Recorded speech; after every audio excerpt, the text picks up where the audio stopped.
there are a lot of really good characters in this game, and like the Visionaries are a huge part of that. Like it's such a fun rogues gallery to contend with throughout the game. Like these guys, these people are like, some of them are amusing. I actually felt sympathy for some of them, and then others were just like, I didn't like. By the end of the experience, it's like it wasn't just that I need to kill this guy; it's that I want to. He's the like. I'm just gonna say it. Dorsey is the absolute worst. And like, can you speak to the variation you were going for in their stories and development? You know, we had several goals. One of the goals was to create some kind of dysfunctional family that, you know, because they are not really, like, it's almost a wonder that they managed to do anything together, if you think about it, due to the different characters. We wanted them to be diverse enough so that they can project a lot of personality to those missions, like, you know, that was, and to the areas they inhabit as well.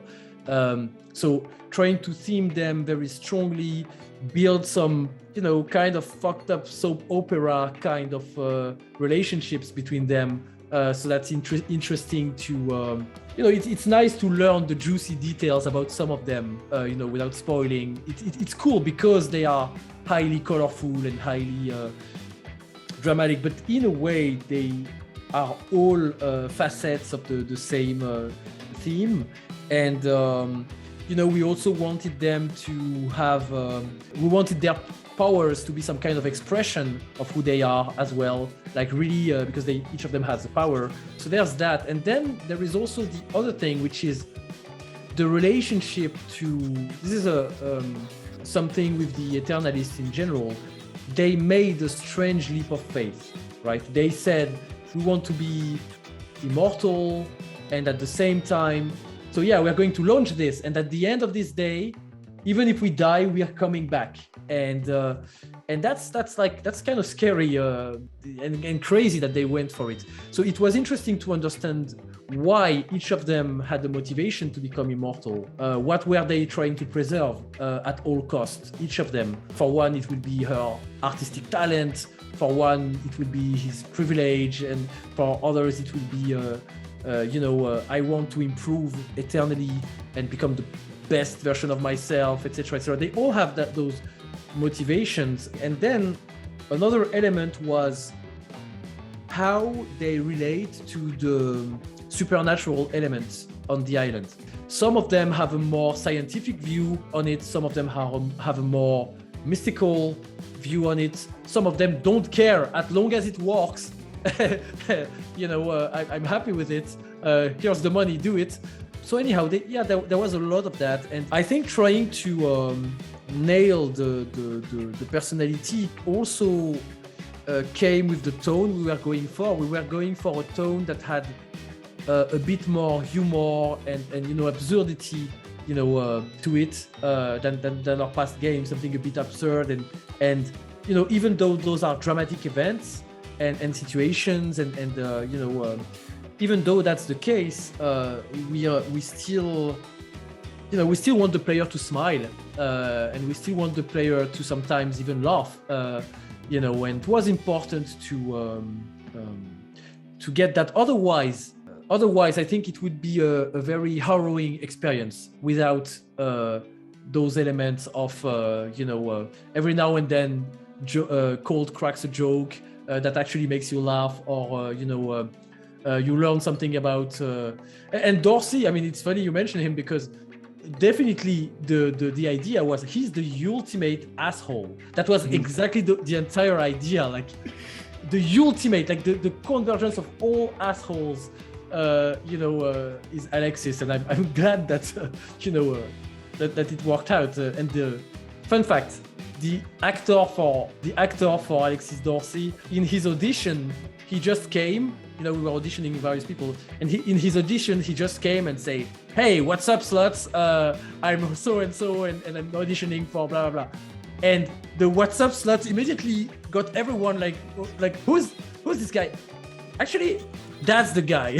That was perfect, and that's why this line is in the game. It's a tribute to the voice actor. a huge part of that too, like a core of like that color that you describe is Colt and Julianna themselves. Like their back and forth banter throughout this game is a fantastic driving force. It serves to help build the appeal of these characters, the bond between them, the storytelling of what's going on at large, and like the unraveling of the mystery. Mhm. And like, was that always intentionally meant to be a core of the narrative, or did it emerge somewhere along the way in development? It emerged indeed. It did emerge in the beginning. Very first pitches, it was a very lonely affair. Breaking this time loop, it was Colt or whatever was his name at the time. Actually, yeah, it was him against the world, and that was tough. And without betraying that, I think the idea started to come. Interestingly, it started to come when some of our designers had an idea for one of the targets to break the pattern. The pattern is we know where they are, and we are basically going to manipulate them and put them in a straight line so that we can kill them. And we said, well, let's break the pattern and have one of them be unpredictable and come at you rather than you coming at them. That was the idea in the beginning. And that was cool. And then someone in a brainstorm basically said, what if that was another player?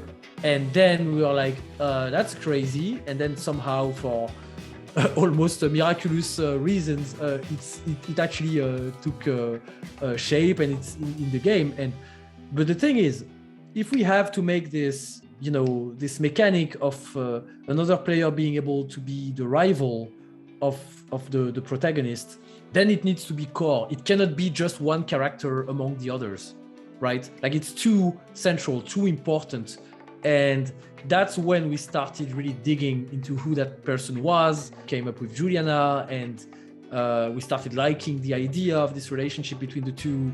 And then quickly, but we need some, we need that relationship to evolve. It cannot be just by killing each other and that's it. Like that would be sad. So that we came up with the radio calls, and that became really key.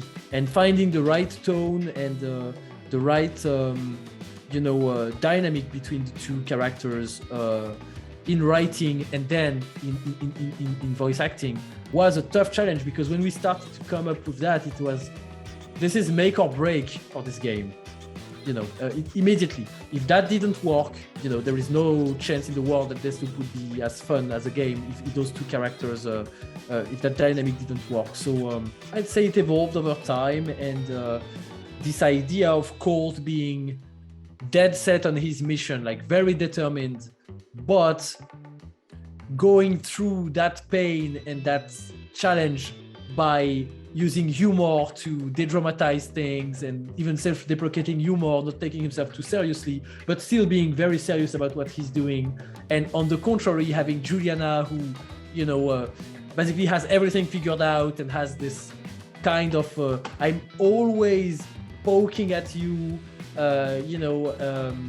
but we didn't want the player to feel harassed verbally either. So it couldn't be too aggressive. So finding the right balance between, she can be threatening, she can be funny, she can be enigmatic, she can even feel close to you sometimes and have some empathy go on for just a few seconds between the two characters. But, it was, making her the main antagonist of the game, I think was, one of the things that I would say get us to Deathloop in its final form. Right now, it seems so integral to the concept that imagining that it wasn't the case for a while is strange, even for me at this point. But historically, that's how it went. Jason Kelly on Colt and Azuma Kaga and Julianna are just so dang good at what they do in this game too. Like, yes. I can rarely imagine any voice actor I've heard sound as passive aggressive as Azuma makes Julianna sound throughout much of this game, and make it sound so like flawlessly effortless. Yeah, I mean, she's fantastic. Like, I remember when I talked with Bennett Smith, or voice director, who was really the owner and champion of the casting. I told him something like, this game is made or break by this, those two characters, but it is even more made or break by Julianna, like, because she has such a wide range. Colt is being Colt. He has some range, he has some, but overall he's charming. Like, he has a lot of qualities that make us want to empathize with him, etc. Julianna, fascinating, being fascinating, and still have a good enough power to respond to Colt in not power in gameplay, but power in the dynamic of the voice acting, and having this be balanced, and sometimes one is above, sometimes the other is, as you say, it was and I think she definitely nailed Julianna quite quick, first of all, and second, I think when we put those two actors in the same recording booth before the pandemic to have those joint sessions, and we just watched the magic happen, like the dynamic created between the two actors, them having fun, taunting each other, and then the taunting continues a little bit after the recording booth, and now we can see that taunting on Twitter. It's been fun, and I'm happy for Deathloop to have found that we have those great talents in the game, but I'm also happy for them that they could get those characters that allow them to showcase the range and the power of their acting skills, both of them.